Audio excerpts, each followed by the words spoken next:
Salut tout le monde et bienvenue à la chapelle en ligne. Je m'appelle Jonas et je fais partie de l'équipe studio. Avant d'entrer au cœur de la réunion, je t'invite à prendre tout de suite ton sel ou ton agenda et d'y inscrire les dates de nos prochains spectacles de Noël qui auront lieu les 17 et 18 décembre. Donc ce sera à Montréal, Gatineau et Québec. Ça va être un événement incroyable et ce sera l'occasion d'y inviter plein de monde. Donc réserve tes billets pour toi, ta famille et tes voisins sur le lien qui s'affiche à l'écran. Sans plus tarder, on écoute ensemble le message de Glenn Smith. À tout de suite. Et pour vous qui nous suivez en ligne, je vous souhaite le bienvenue à notre prochaine étude sur la question de la grâce. Il y a 39 ans, exactement cette saison, l'automne 1983, je suis devenu le directeur général d'une petite société sans but lucratif chrétienne qui s'appelait Direction chrétienne. J'ai hérité une petite équipe, mais moi, j'étais le plus jeune. Maintenant, est-ce que j'ai commencé tôt? Probablement, mais ça va, ça c'est une autre histoire. Mais il y a 39 ans, pendant le mois de novembre, un de mes collègues et moi, nous sommes allés à Sherbrooke pour une soirée. Il allait faire une formation dans une église dans la région. Et j'avais déjà entendu que Raymond avait un passé, un vécu pas trop bien. J'ai su aussi que sa famille était vraiment dite dysfonctionnelle. Mais j'ai dit, ce n'est pas des questions qui relèvent de moi, ça va. Et je savais qu'il était un bon équipier et il faisait du bon travail. Mais en revenant de Sherbrooke, il a commencé de me raconter son histoire. Et j'ai compris que c'était sa confession. Raymond était un bénévole avec Direction chrétienne de 1966 à 1970. Un très bon bénévole, un bénévole senior. Il dirigeait des équipes. Son travail était toujours apprécié. Mais en 1970, Direction chrétienne a organisé un événement dans le centre-ville de Montréal à Alexis-Nihon. Et des milliers de personnes étaient là. Et c'était un événement transdénominationnel. Maintenant, ce n'est pas que Raymond n'était pas d'accord avec l'événement. Il était totalement en désaccord. Et la tension a monté. Et Raymond se sentait, ses mots à lui, se sentait obligé de contester le bien fondé de cet événement.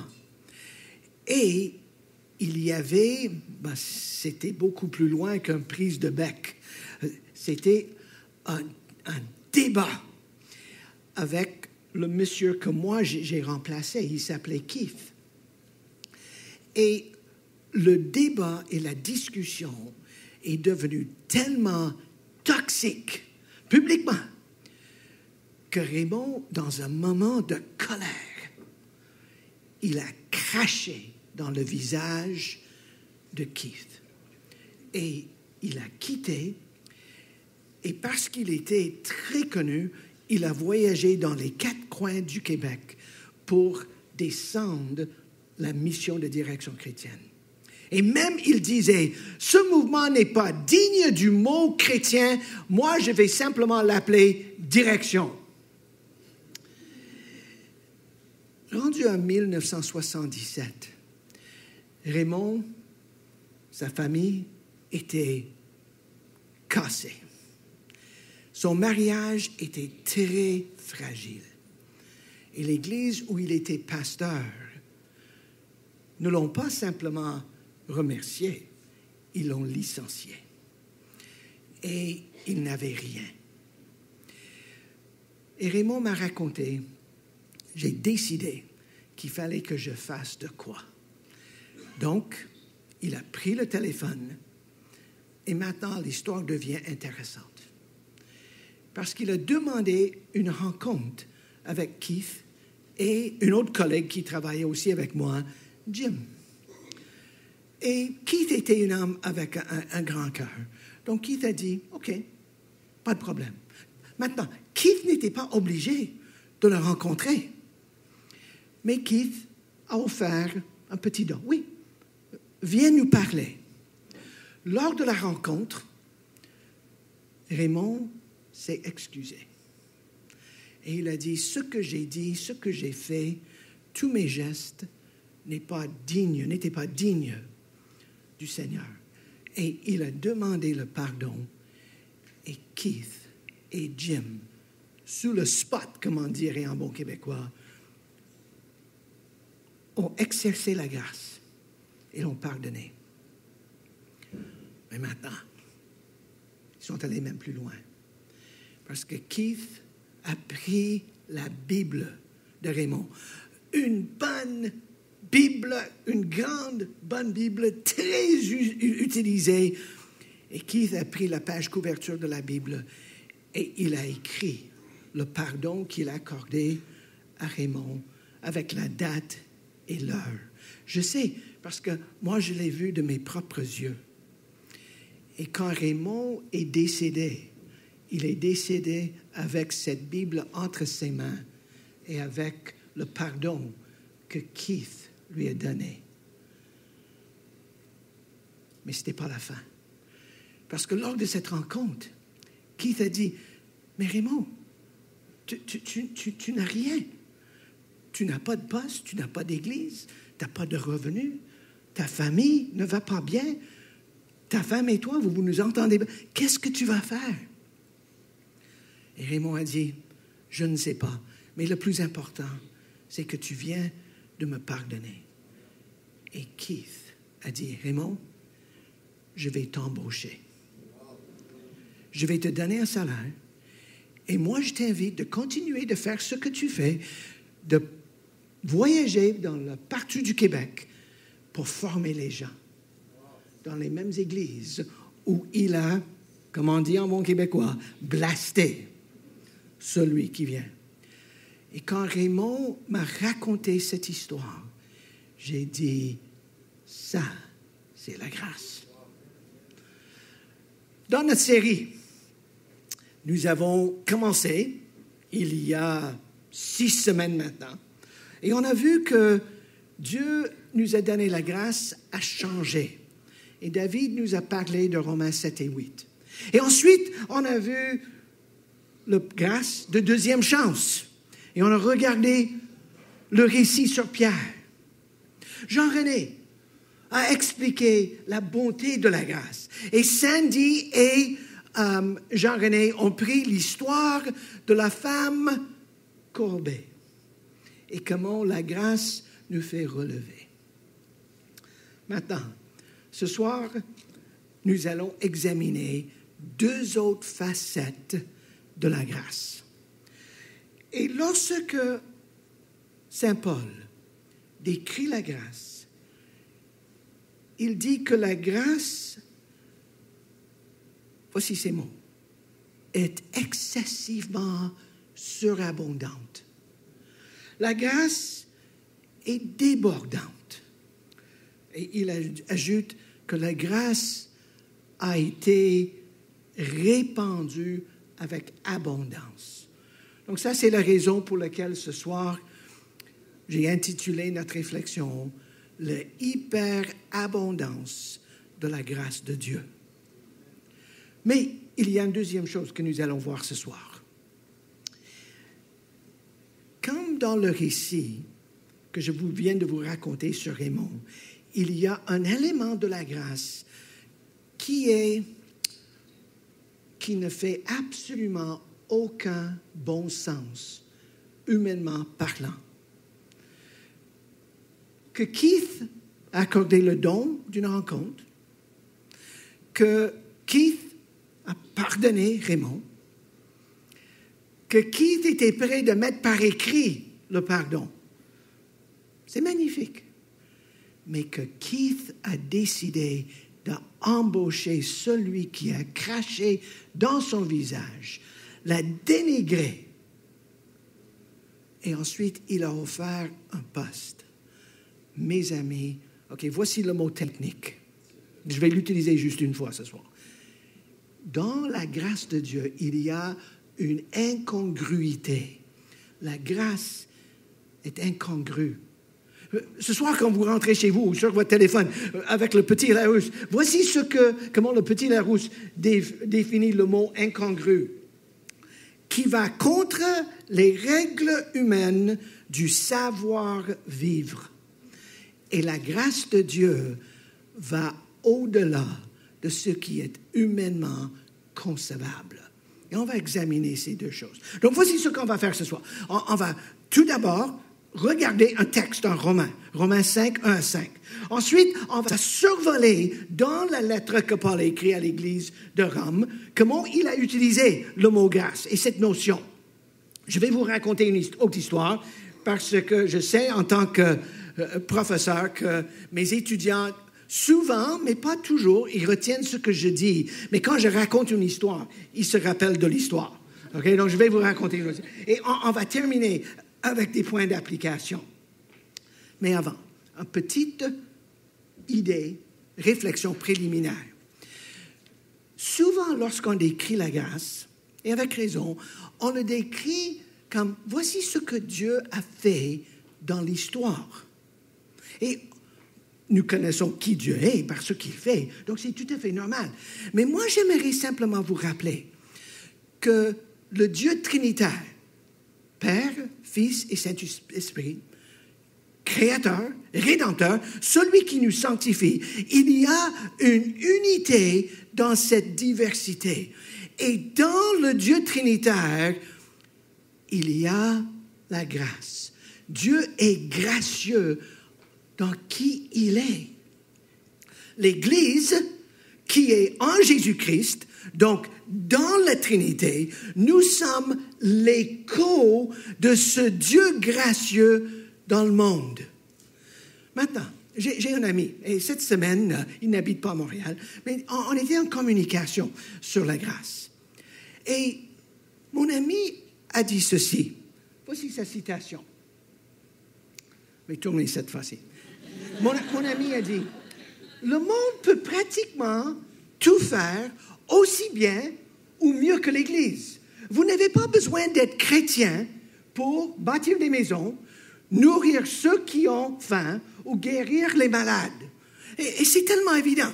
Le monde a plus de ressources, a plus de finances, a plus de savoir-faire. L'Église doit bâtir les maisons. L'Église doit nourrir les affamés. L'Église doit prendre soin des malades. Mais écoutez bien ce que mon ami a dit. Il y a une seule chose que le monde ne peut pas offrir, la grâce. Et voici ce que nous allons examiner ce soir. OK, commençons dans le texte. Et je vous invite sur votre téléphone ou votre tablette de tourner à la lettre que Paul a écrite aux Romains, chapitre 5.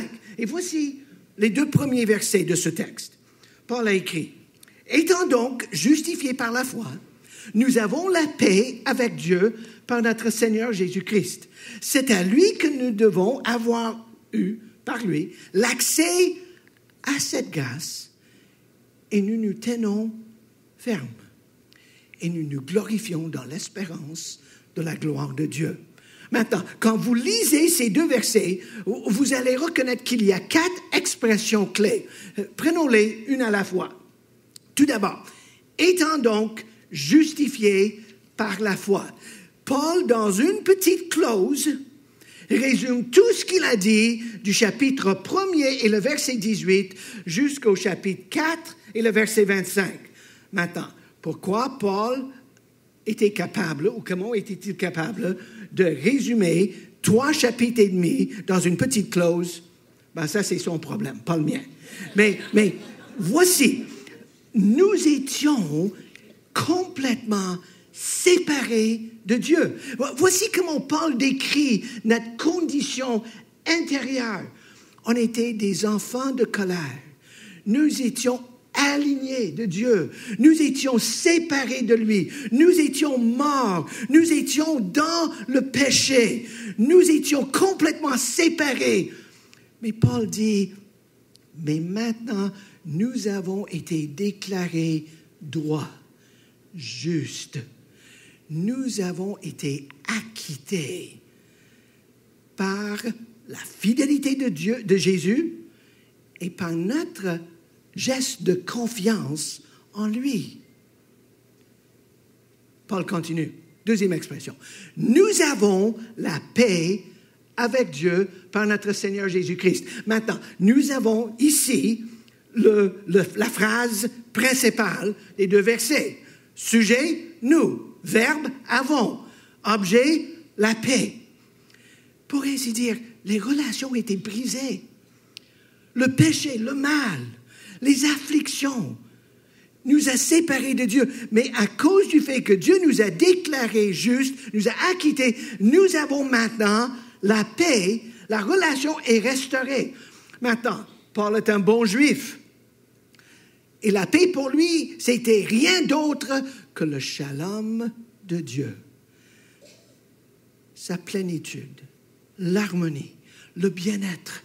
Et Paul a bien compris que la paix de Dieu, c'est une idée intégrale qui affecte autant notre relation avec Dieu que notre relation avec nous-mêmes, notre relation avec l'autre et notre relation avec le système écologique. Et Paul a dit, nous sommes en bien-être avec Dieu, avec nous-mêmes, avec l'autre et avec la création. Troisième expression. Paul ajoute maintenant, il a dit, à qui nous devons d'avoir eu accès à cette grâce dans laquelle nous demeurons fermes.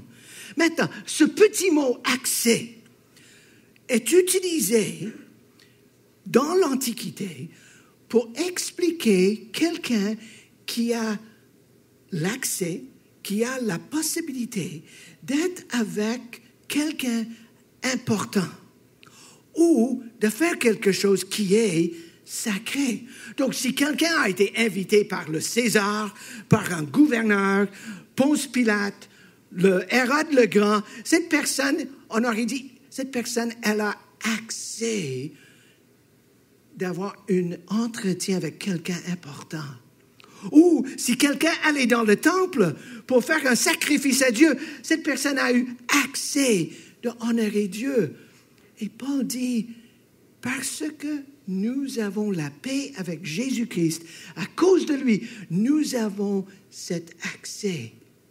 Et une fois arrivés là, nous pouvons nous rester debout. Nous pouvons tenir forme. Nous ne sommes plus pliés. Nous ne sommes plus accablés. Nous sommes debout parce que nous sommes, où? Une place qui s'appelle cette grâce.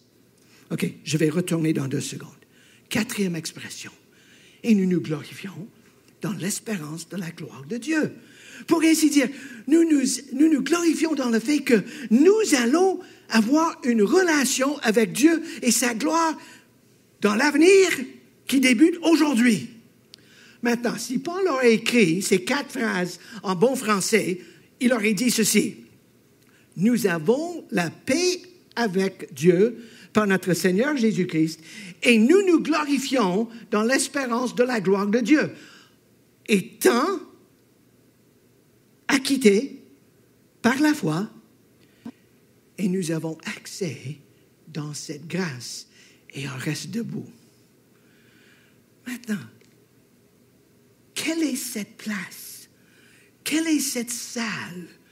Quel est ce lieu que Paul nomme cette grâce?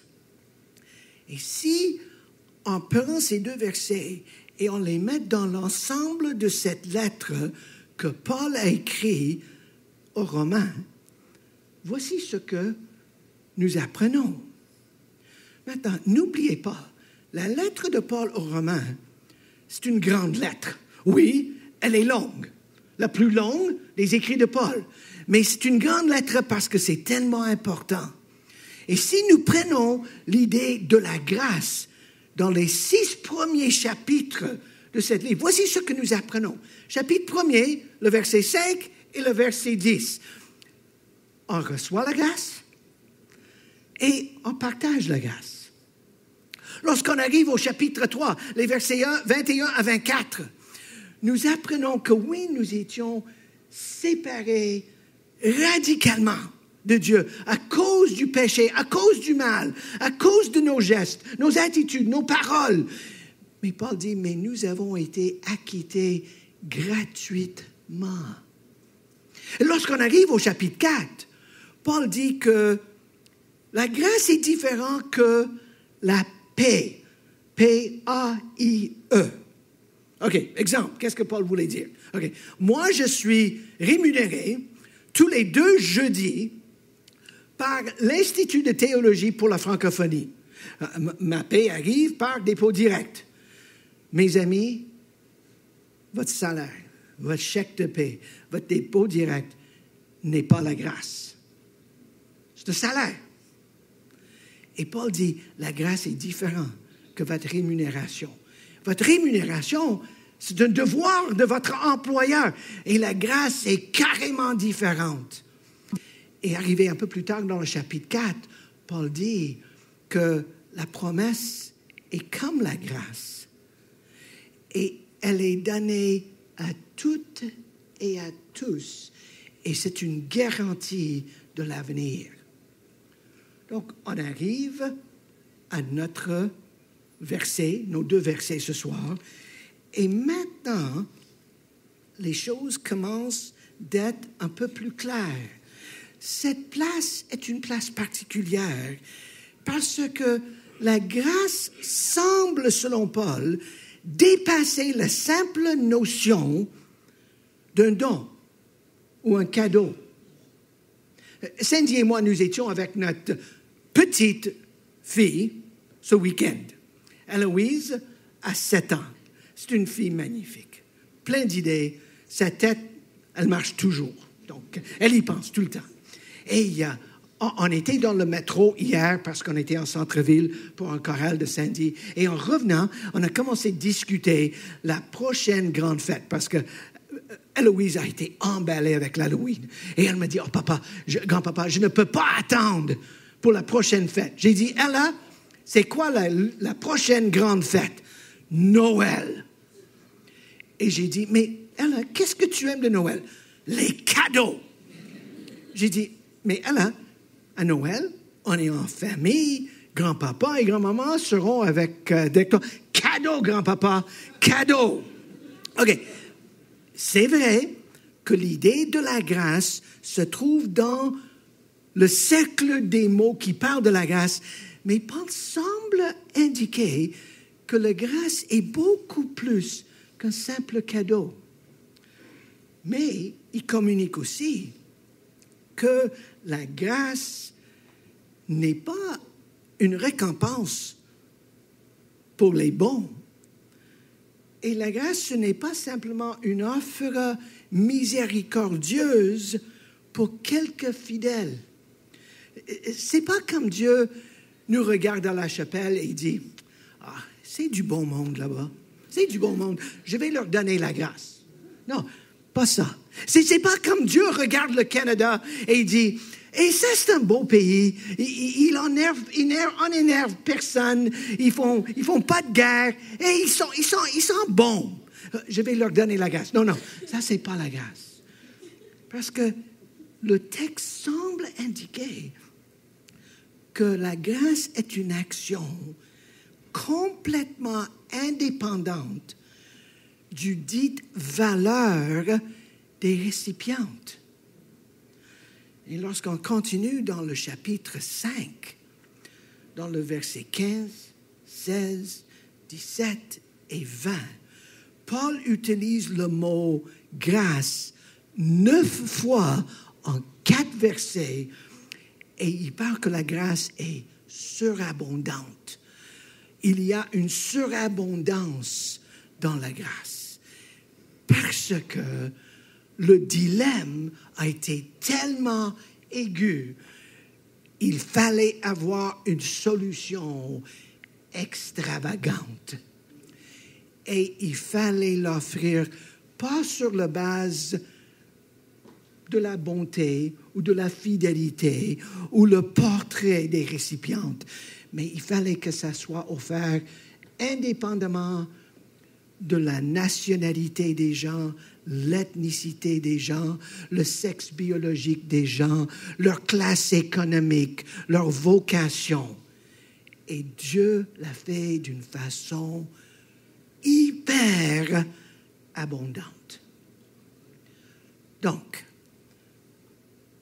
de quoi s'agit-elle, cette place, ce lieu appelé grâce? Mais tout d'abord, comme j'ai dit, oui, la grâce est un don. Mais la grâce est plus qu'un don. C'est un cadeau non mérité. Maintenant, quand moi je donne un cadeau à Héloïse à Noël, en quelque sorte, je ne lui donne pas un cadeau non mérité. Grand-papa, c'est Noël. Qu'est-ce que les grands-papas font pour leurs petites-filles à Noël? Ils leur donnent des cadeaux. Si j'aurais donné un don à Héloïse ce matin, ça aurait été compris comme un don non mérité. OK?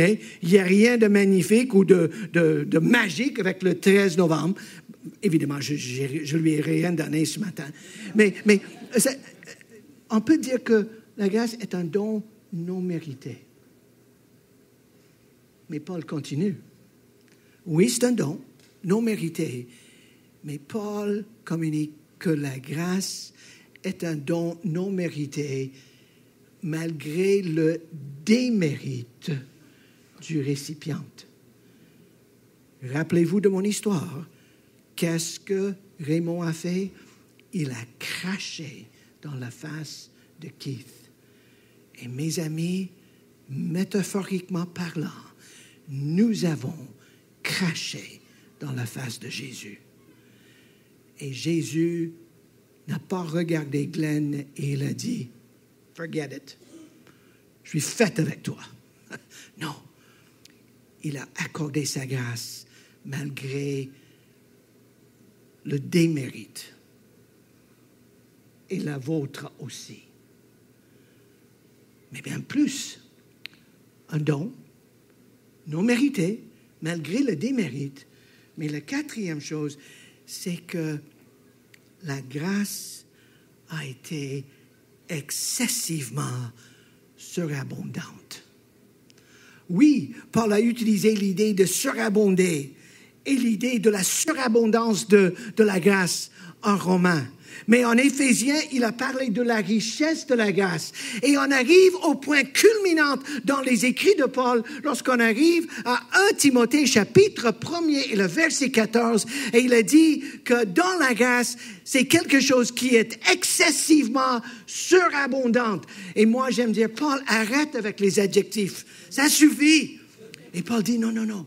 Glenn, à cause de qui j'étais, j'avais besoin de quelque chose qui était excessivement au-delà de ce que je pourrais jamais imaginer.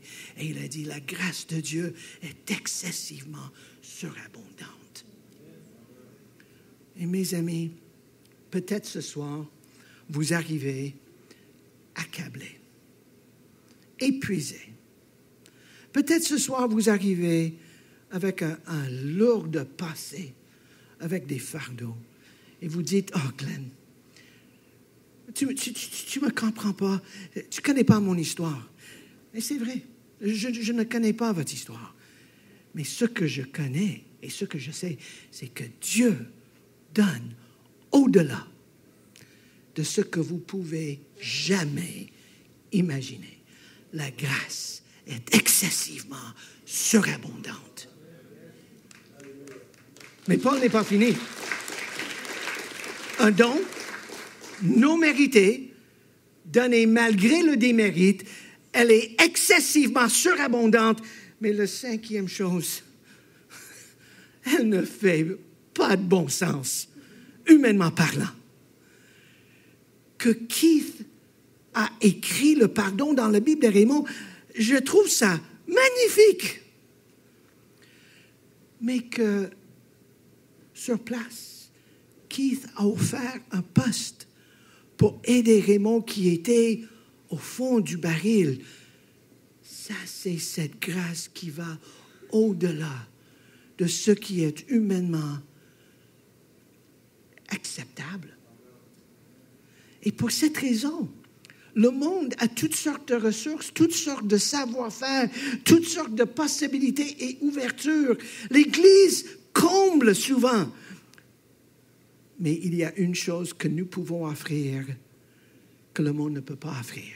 Et ça, c'est cette grâce qui ne fait absolument aucun bon sens, humainement parlant. Ma deuxième histoire. Pendant 15 ans, Sandy était un agent de développement communautaire à Hochelaga Maisonneuve. Et Sandy était à l'avant-garde dans le développement de l'idée de l'agriculture urbaine ici à Montréal. Avant que ça s'est devenu le dada de notre ville, Sandy était là-dedans. Et Sandy a développé l'idée, OK, voici ce qui était important dans cette histoire, avec les adolescents.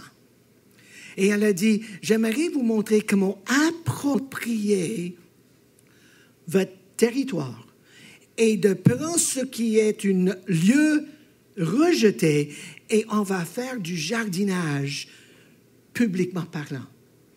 Et je vais vous montrer comment gagner de l'argent en le faisant. Maintenant, je ne suis pas sur aucune impression que les jeunes adolescents étaient emballés avec l'idée de travailler l'été dans un jardin. Mais de gagner de l'argent, ça, c'est intéressant. Donc, Sandy a formé des équipes. C'était la gang du jardin d'entre-ados. Ça, c'était le nom de la boîte. Et les jeunes ont préparé les plans d'affaires. Ils ont développé des budgets. Ils ont fait tout le coût pour tout leur travail.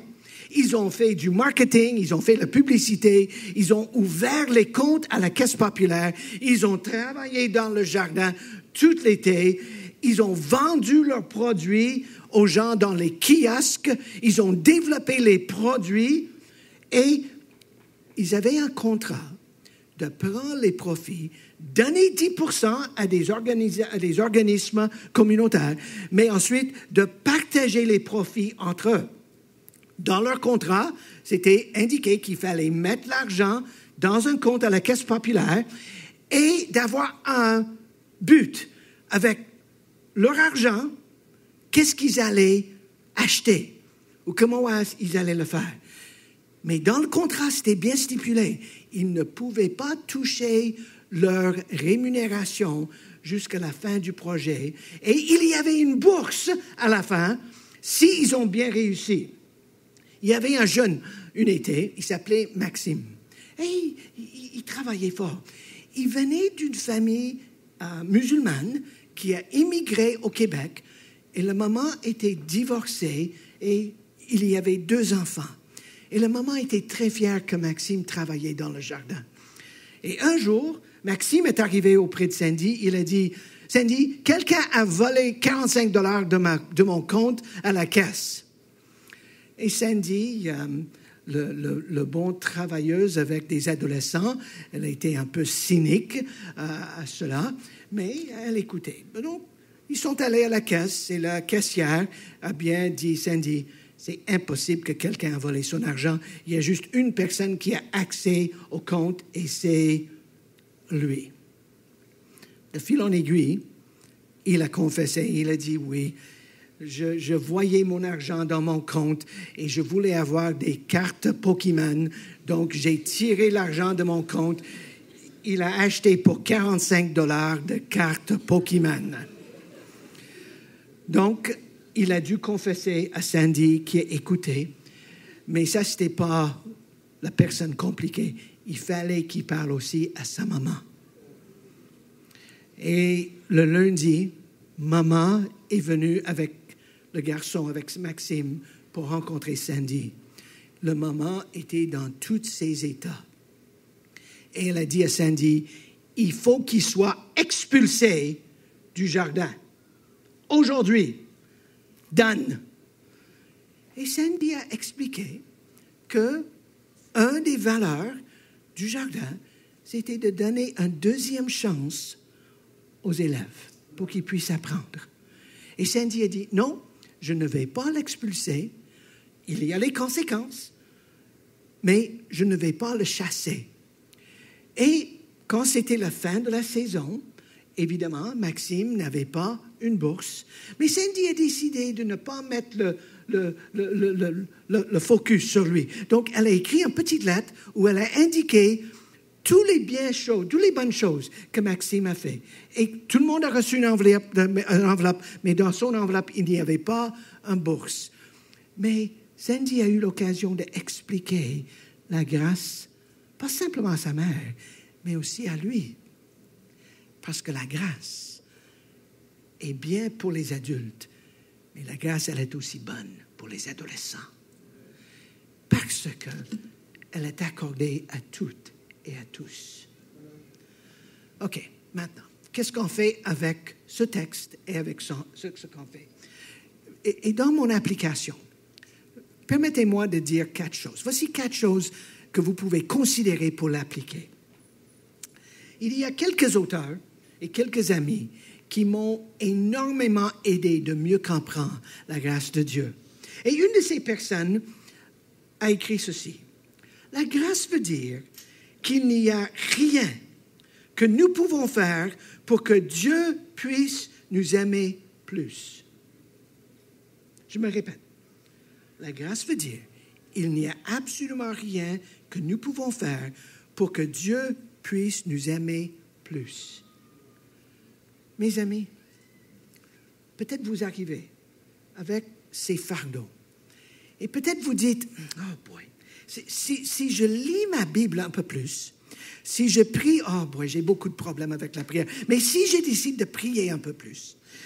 Écoute, je viens à la chapelle Myland 3 dimanches sur 4. OK, je vais commencer, Jean-René, de venir 4 fois sur 4. Et on le fait dans l'idée que si je fais les choses comme ça, Dieu va m'accorder plus de grâce. Non, mon ami, la grâce veut dire que vous ne pouvez absolument rien faire pour que Dieu vous aime plus. Il vous a acquitté, il vous a déclaré juste, il vous a donné sa paix. Vous êtes dans la place. Vous êtes dans la salle. Mais deuxièmement, il n'y a absolument rien que vous pouvez faire pour que Dieu vous aime moins. Et peut-être vous êtes ici ce soir et vous n'avez jamais dit oui à Jésus. Et peut-être vous dites, oh Glenn, tu ne connais pas mon histoire. C'est pas si simple que ça. Et comme j'ai dit, oui, c'est vrai, je ne connais pas votre histoire. Mais je connais Dieu. Et Dieu vous dit, come on down. Viens, ma grâce est excessivement surabondante. Et Dieu est prêt de vous accueillir dans cette place, ce lieu. Mais troisième chose, peut-être vous m'écoutez, vous lisez ces textes et vous dites, est-ce que Dieu est aveugle? Est-ce que Dieu est injuste? Est-ce que Dieu voit toutes les atrocités dans le monde? Est-ce que Dieu voit tout cela? Et Glenn, tu dis qu'il va accorder sa grâce à ces personnes? Paul, vous voyez venir. Parce que Paul, en chapitre 6, et le verset 1er, il a dit ceci. Que dirions-nous donc? Donc, à la lumière de tout ce que je viens d'écrire sur la grâce, c'est Paul dit, que dirions-nous donc? Est-ce que je peux continuer dans le péché et avoir la grâce? Et Paul dit, loin de là. Ben non! Nine! Parce que la grâce, voici le mot que Paul utilise, la grâce règne dans ceux qui sont les récipientes. La grâce nous donne la vie. Et donc Paul dit très clairement, pour recevoir la grâce, il n'y a pas de prérequis. Mais la grâce n'est pas inconditionnelle. Parce que quand je dis oui à la grâce de Dieu en Jésus-Christ, je rentre dans une grâce transformatrice.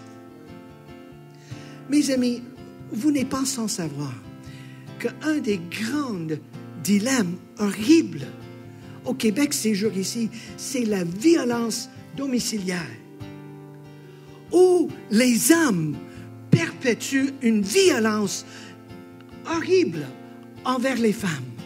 Il faut que ça arrête. C'est injuste. Et la grâce de Dieu dit autant aux hommes qu'aux victimes que ma grâce est disponible. Mais il faut que vous soyez transformés parce que la violence est l'antithèse du shalom de Dieu et de sa paix. Et Paul veut que nous vivions, que nous restions debout dans une grâce qui nous transforme. Ça, c'est le message que nous avons pour notre ville. Une grâce qui transforme. C'est le seul message, finalement, que nous avons. Mais la quatrième chose, écoutez comment Paul termine Romains 5. Il dit ceci, bien plus. Paul, tu as bien parlé de la grâce et tu dis il y a quelque chose de plus. Oui, quand tout est dit avec Paul, il y a toujours quelque chose à ajouter. Et il a dit, bien plus, nous nous glorifions même dans les afflictions, sachant que l'affliction produit la persévérance. La persévérance, la victoire dans l'épreuve. Et cette victoire dans l'épreuve, l'espérance. Et l'espérance ne trompe pas parce que l'amour de Dieu est répandu dans nos cœurs par le Saint-Esprit qui nous a été donné. La bonne nouvelle, c'est qu'on reçoit la grâce nous transforme, le Saint-Esprit est là pour nous accompagner et nous donner la force de le réaliser. Donc, lorsque tout est dit, la chose qui compte, c'est que cette hyper surabondance de la grâce, qui ne fait absolument aucun bon sens humainement parlant, est disponible pour nous ce soir. Elle est disponible et on la reçoit et elle commence de nous transformer par la puissance de l'Esprit. Ça, c'est une grâce excessivement surabondante. Prions ensemble.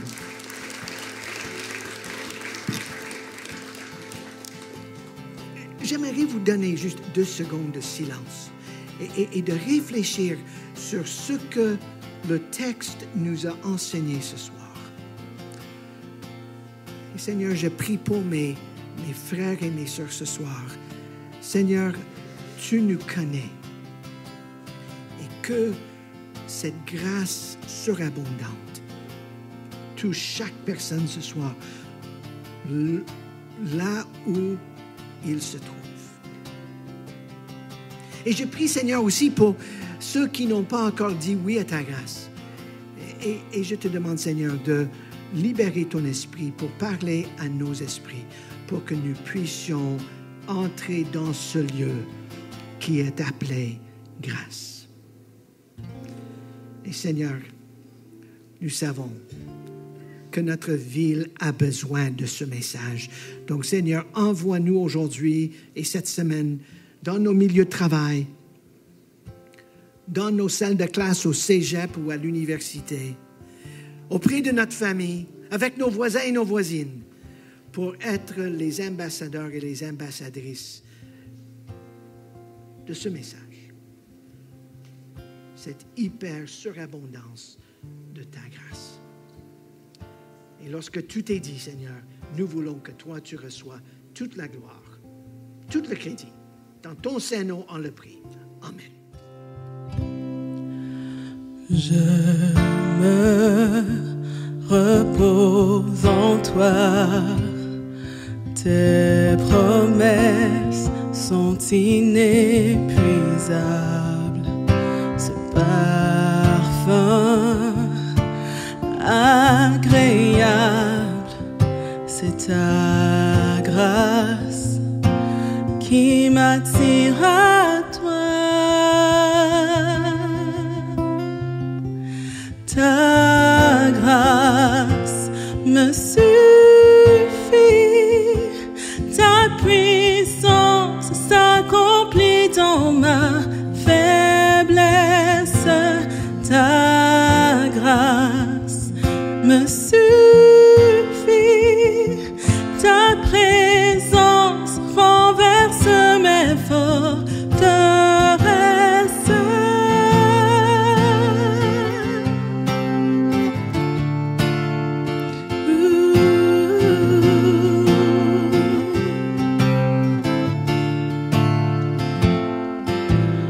Dans l'épreuve, je garde courage, ta force est mon héritage, ta paix est-elle un roc? Sur toi, je peux m'appuyer, ta grâce me suffit, ta puissance s'accomplit dans ma faiblesse. Ta grâce me suffit, ta présence renverse mes forteresses.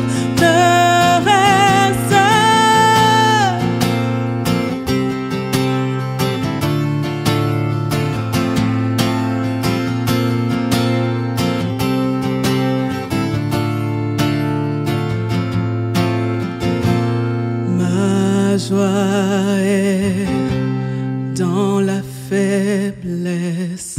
Quand je suis faible, alors je suis fort. Ma joie est dans la faiblesse. Quand je suis faible, alors je suis fort. Ma joie est dans la faiblesse. Quand je suis faible, alors je suis fort. Ma joie est dans la faiblesse. Quand je suis faible, alors je suis fort.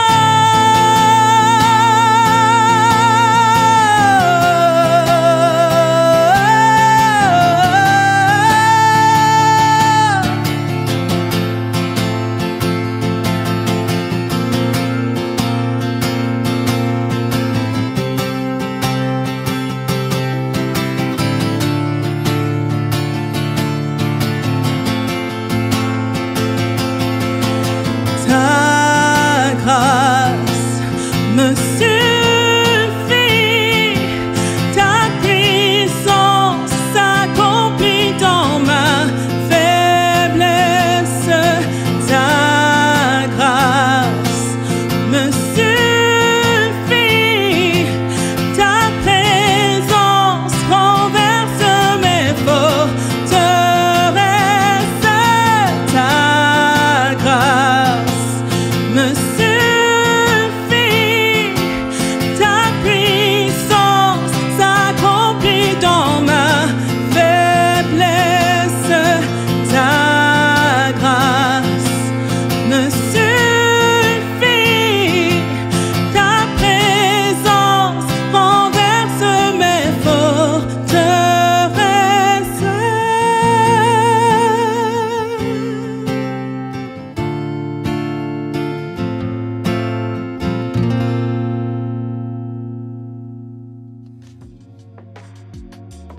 Merci Glenn pour le message. Si toi aussi, tu veux transmettre l'amour de Jésus autour de toi en action, J'aime ma ville t'invite à venir connecter et partager avec les personnes de ta ville du 5 au 10 décembre.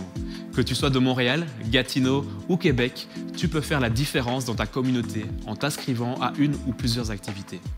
Les inscriptions sont ouvertes sur le site web de J'aime ma ville. Tu sais tout ce qu'on fait, comme nos dimanches en ligne ou en personne, nos ministères auprès des enfants et des ados, ou notre appui à J'aime ma ville, tout ça, c'est possible grâce aux dons de personnes qui ont à cœur de voir briller le message de Jésus dans notre communauté. Donc merci à ceux qui donnent semaine après semaine.